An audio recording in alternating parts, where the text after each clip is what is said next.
Assalamualaikum warahmatullahi wabarakatuh. Perkenalkan, nama saya Rizka Dwika Aprenisa, NIM 2120210033. Di video ini, saya dan teman saya akan membahas materi tentang pendekatan behavioral dan kognitif sosial serta aplikasinya dalam pembelajaran. Di video ini, kami ada 6 poin pembahasan. Yang pertama yaitu pengertian pendekatan behavioral. Yang kedua itu aplikasi yang digunakan dalam pendekatan behavioral dalam pembelajaran. Yang ketiga itu ada pengertian psikologi kognitif tentang belajar.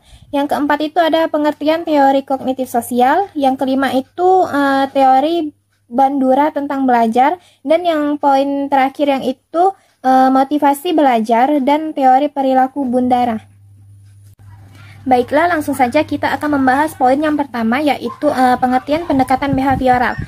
Pendekatan behavioral itu merupakan salah satu pendekatan tertua dalam dunia psikoterapi dan merupakan salah satu pendekatan populer yang banyak digunakan di kalangan pekerja kesehatan mental. Behavioral itu adalah suatu pandangan ilmiah tentang tingkah laku manusia. Tingkah laku yang dimaksud adalah perbuatan yang ditampilkan oleh individu. Tujuan dari pendekatan behavioral adalah untuk memodifikasi tingkah laku yang tidak diinginkan atau maladaptif sehingga menekankan pada tingkah laku positif atau adaptif. Tingkah laku adaptif itu yang tampak diberi penguatan atau reinforcement, yaitu memberikan penguatan yang menyenangkan setelah tingkah laku yang diinginkan ditampilkan bertujuan akan diulangi, meningkatkan dan menetap di masa yang akan datang. Sementara tingkah laku maladaptif itu akan diberikan punishment yang bertujuan agar tingkah laku tersebut tidak akan terulang di masa yang akan datang. Menurut behavioris, pemikiran, perasaan, dan motif atau yang sering disebut sebagai proses mental itu bukan subjek yang tepat untuk ilmu pelaku, sebab semuanya itu tidak bisa diamati secara langsung. Perilaku sebagai hasil dari kematangan atau maturation juga tidak termasuk belajar. Dalam hal ini, konsep behavioristik memandang bahwa perilaku manusia merupakan hasil belajar yang dapat diubah dengan memanipulasi dan mengkreasikan kondisi belajar. Kita langsung masuk ke poin yang kedua yaitu aplikasi yang digunakan dalam pendekatan behavioral. Aplikasi yang digunakan itu dalam proses pembelajaran untuk memaksimalkan tercapainya tujuan pembelajaran siswa menunjukkan tingkah laku atau kompetensi sebagaimana telah dirumuskan. Guru perlu menyiapkan dua hal sebagai berikut. Yang pertama itu ada menganalisis kemampuan awal dan karakteristik siswa sebagai subjek yang akan diharapkan. Maksudnya yaitu siswa itu diharapkan mampu memiliki sejumlah kompetensi sebagaimana yang telah ditetapkan dalam standar kompetensi dan kompetensi dasar. Perlu kiranya dianalisis kemampuan awal dan karakteristiknya. Hal ini dilakukan mengingat siswa yang belajar di sekolah tidak datang tanpa berbekal apapun sama sekali, atau mereka sangat mungkin telah memiliki sejumlah pengetahuan dan keterampilan yang didapat di luar proses pembelajaran. Selain itu, setiap siswa juga memiliki karakteristik sendiri-sendiri dalam hal mengakses dan atau merespon sejumlah materi dalam pembelajaran.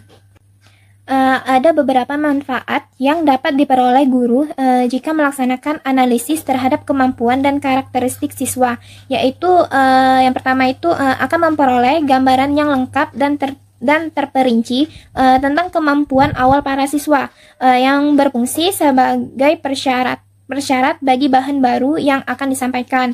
Yang kedua itu akan memperoleh gambaran tentang luas dan jenis pengalaman yang telah dimiliki oleh siswa. Dengan berdasar pengalaman tersebut, guru dapat memberikan bahan yang lebih relevan dan memberi contoh serta ilustrasi yang tidak asing bagi siswa. Dan yang terakhir itu akan dapat mengetahui latar belakang sosial kultural para siswa, termasuk latar belakang keluarga, latar belakang sosial, ekonomi, pendidikan, dan lain-lainnya. Yang ketiga itu akan dapat mengetahui latar belakang sosial kultural para siswa, termasuk latar belakang keluarga, latar belakang sosial, ekonomi, pendidikan, dan lain-lainnya. Yang keempat itu akan dapat mengetahui tingkat pertumbuhan dan perkembangan siswa, baik jasmani maupun rohani mereka. Yang kelima itu akan dapat mengetahui aspirasi dan kebutuhan para siswa. Yang keenam itu dapat mengetahui tingkat penguasaan bahasa siswa. Yang ketujuh itu dapat mengetahui tingkat penguasaan pengetahuan yang telah diperoleh siswa sebelumnya. Dan yang terakhir itu dapat mengetahui sikap dan nilai yang menjiwai pribadi para siswa. Yang kedua tadi itu merencanakan materi pembelajaran yang akan dibelajarkan. Idealnya itu proses pembelajaran yang dilaksanakan oleh guru benar-benar sesuai dengan apa yang diharapkan oleh siswa dan juga sesuai dengan kondisi siswa, sehingga di sini guru tidak akan overestimate dan atau underestimate terhadap siswa. Namun kenyataan tidak demikian adanya. Sebagian siswa itu ada yang sudah tahu dan sebagian yang lainnya belum tahu sama sekali tentang materi yang akan dibelajarkan di dalam kelas. Untuk dapat memberikan layanan pembelajaran kepada semua kelompok siswa yang mendekati idealnya itu atau sesuai dengan kemampuan awal dan karakteristik masing-masing kelompok, kita itu dapat menggunakan dua pendekatan, yaitu pendekatan yang pertama yaitu menyesuaikan diri dengan cara guru melakukan tes dan pengelompokan, atau dalam hal ini tes itu dilakukan sebelum siswa mengikuti pelajaran. Dan pendekatan yang kedua yaitu materi pembelajarannya itu disesuaikan dengan keadaan siswa. Materi pembelajaran yang akan dibelajarkan ini itu apakah sesuai dengan keadaan siswa atau siswa yang menyesuaikan materinya. Keduanya itu dapat diketahui dengan mengadakan tes awal dan tes persyaratan. Hasil dari tes persyaratan ini dapat menghasilkan dua keputusan, yaitu siswa dapat dikelompokkan dalam dua kategori. Kategori yang pertama itu sudah cukup paham dan mengerti, dan yang kedua itu belum paham dan mengerti. Jika keputusan yang diambil siswa itu dikelompokkan menjadi dua seperti yang tadi itu, maka konsekuensinya itu materi, guru, dan ruang belajar harus dipisah. Hal ini tampaknya sangat susah untuk diterapkan karena berimplikasi pada penyediaan perangkat pembelajaran yang lebih memadai. Di samping itu juga memerlukan dana yang lebih besar. Cara lain yang dapat dilakukan adalah atas dasar hasil analisis kemampuan awal siswa. Yang dimaksud itu guru dapat menganalisis tingkat presentes penguasaan materi pembelajaran. Hasil yang mungkin diketahui itu adalah bahwa pada pokok materi pembelajaran tersebut itu sebagian besar siswa sudah banyak yang paham dan mengerti, dan pada sebagian pokok materi pembelajaran yang lain sebagian besar siswa belum atau tidak mengerti dan paham. Rencana strategi pembelajaran yang dapat dilakukan oleh guru, terdapat kondisi materi pembelajaran yang sebagian besar siswa sudah mengerti. Materi ini bisa dilakukan pembelajaran dalam bentuk kokurikuler atau siswa diminta untuk menelaah dan membahas di rumah atau dalam kelompok belajar, lalu diminta melaporkan hasil diskusi kelompok yang dimaksud. Sedangkan terhadap sebagian besar pokok materi pembelajaran yang tidak dan belum diketahui oleh siswa itu, pada pokok materi inilah yang akan dibelajarkan secara penuh di dalam kelas. Sedangkan langkah umum yang dapat dilakukan guru dalam menetapkan teori behaviorisme dalam pembelajaran adalah yang pertama itu mengidentifikasi tujuan pembelajaran, yang kedua itu melakukan analisis pembelajaran, yang ketiga itu mengidentifikasi karakteristik dan kemampuan awal pembelajaran, yang keempat itu menentukan indikator-indikator keberhasilan belajar, yang kelima itu ada mengembangkan bahan ajar atau pokok bahasan, topik, dan lain-lain. Yang keenam itu mengembangkan strategi pembelajaran atau kegiatan, metode, media, dan waktu. Yang ketujuh itu mengamati stimulus yang mungkin dapat diberikan seperti latihan tugas, tes, dan sejenisnya. Yang ke-8 itu mengamati dan menganalisis respon pembelajaran. Dan yang ke-9 itu memberikan penguatan baik positif maupun negatif, serta merevisi kegiatan pembelajaran. Baiklah, kita langsung membahas poin yang ketiga, yaitu pengertian psikologi kognitif tentang belajar. Teori belajar kognitif itu menjelaskan belajar dengan memfokuskan pada perubahan proses mental yang digunakan individu dalam usahanya untuk memaknai dunia. Itu menurut Agent dan Krawcheck 2004. Dalam perspektif kognitif, belajar berarti perubahan dalam struktur mental seseorang yang menyediakan kapasitas untuk mendemonstrasikan perilaku-perilaku yang berbeda. Struktur mental ini termasuk skema, belief, tujuan, harapan, dan komponen-komponen lainnya. Teori ini menekankan pentingnya proses pembelajaran. Teori ini menekankan pentingnya proses mental dan apa yang terjadi pada si pembelajar. Proses ini yang mengarahkan siswa secara aktif untuk menginterpretasikan dan mengorganisasikan informasi. Baiklah, mungkin materi itu saja yang bisa saya sampaikan, dan materi selanjutnya akan dilanjutkan oleh teman saya. Baiklah, di sini saya akan melanjutkan materi dari rekan saya, Rizka. Di sini menurut teori behavioristik adalah perubahan tingkah laku sebagai akibat dari adanya interaksi antara stimulus dan respon. Dengan kata lain, belajar merupakan bentuk perubahan yang dialami siswa dalam hal kemampuannya untuk bertingkah laku dengan cara yang baru sebagai hasil interaksi stimulus dan respon. Seseorang dianggap telah belajar sesuatu jika ia dapat menunjukkan perubahan tingkah laku tersebut. Sebagai contoh, anak belum dapat berhitung perkalian walaupun ia sudah berusaha giat dan gurunya sudah mengajarkan dengan tekun. Namun, jika anak tersebut belum dapat mempraktekkan perhitungan perkalian, maka ia belum dianggap belajar, karena ia belum dapat menunjukkan perubahan perilaku sebagai hasil belajar. Stimulus adalah apa saja yang diberikan guru kepada siswa, misalnya daftar perkalian, alat peraga, membantu belajar siswa terhadap stimulus yang diberikan oleh guru tersebut. Menurut teori behavioristik, apa yang terjadi di antara stimulus dan respon dianggap tidak penting diperhatikan karena tidak dapat diamati dan tidak dapat diukur. Yang dapat diamati hanyalah stimulus dan respon. Oleh sebab itu, apa saja yang diberikan guru atau stimulus dan apa yang dihasilkan siswa atau respon, semuanya harus dapat diamati dan diukur. Baiklah, di sini ada pengertian teori kognitif sosial. Teori kognitif sosial atau social cognitive theory merupakan penamaan baru dari teori belajar sosial yang dikembangkan oleh Albert Bandura. Bandura telah mengelaborasi proses belajar sosial dengan faktor-faktor kognitif dan behavioral yang memengaruhi seseorang dalam proses belajar sosial. Teori kognitif sosial adalah teori yang menonjolkan gagasan bahwa sebagian besar pembelajaran manusia terjadi dalam sebuah lingkungan sosial. Dengan mengamati orang lain, manusia memperoleh pengetahuan, aturan-aturan, keterampilan-keterampilan, strategi, keyakinan, dan sikap-sikap. Kemungkinan mereka bertindak sesuai dengan keyakinan tentang kemampuan mereka dan hasil yang diharapkan dan tindakan mereka. Proses dasarnya meliputi menentukan tujuan, menilai kemungkinan hasil dari tindakan-tindakan, mengevaluasi kemajuan pencapaian tujuan, dan pengaturan diri atas pikiran, emosi, dan tindakan.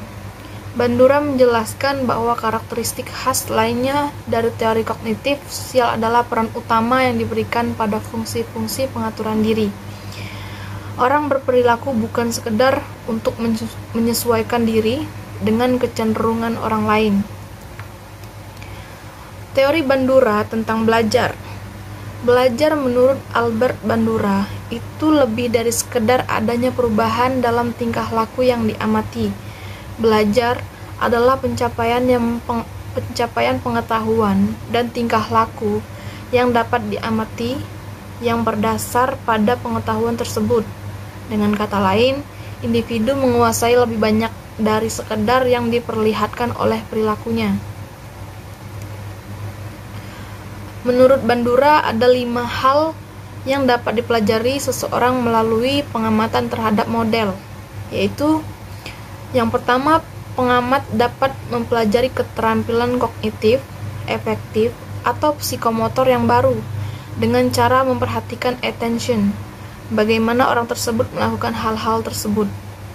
Yang kedua, pengamatan terhadap model dapat menguatkan atau melemahkan berbagai halangan untuk pengamat melakukan perilaku yang sama. Dengan kata lain, pengamat belajar apa yang boleh dan tidak boleh ia lakukan. Jika ia memperhatikan seseorang model melakukan suatu perilaku, pengamat dapat menentukan apa ia memiliki kemampuan untuk melakukan perilaku tersebut, apakah model tersebut mendapat hadiah atau reward atau sanksi setelah memperagakan perilaku tersebut, atau apakah pengamat akan mengalami konsekuensi yang sama apabila ia memperagakan perilaku yang sama.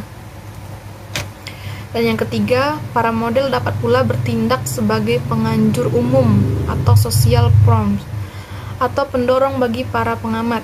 Contohnya, untuk mendorong orang agar mau menjadi pengajar di SMP atau SMA terbuka, menjadi orang tua asuh, melakukan imunisasi untuk anaknya dan tetap berusaha agar anak tetap bersekolah. Dengan memperhatikan model, pengamat dapat belajar bagaimana memanfaatkan lingkungan sekitar benda-benda yang ada di halamannya. Seseorang mungkin tidak akan berpikir untuk memanfaatkan kertas bekas fotokopi yang salah satu sisinya masih kosong untuk menulis atau menggambar sampai ia melihat seorang model melakukannya.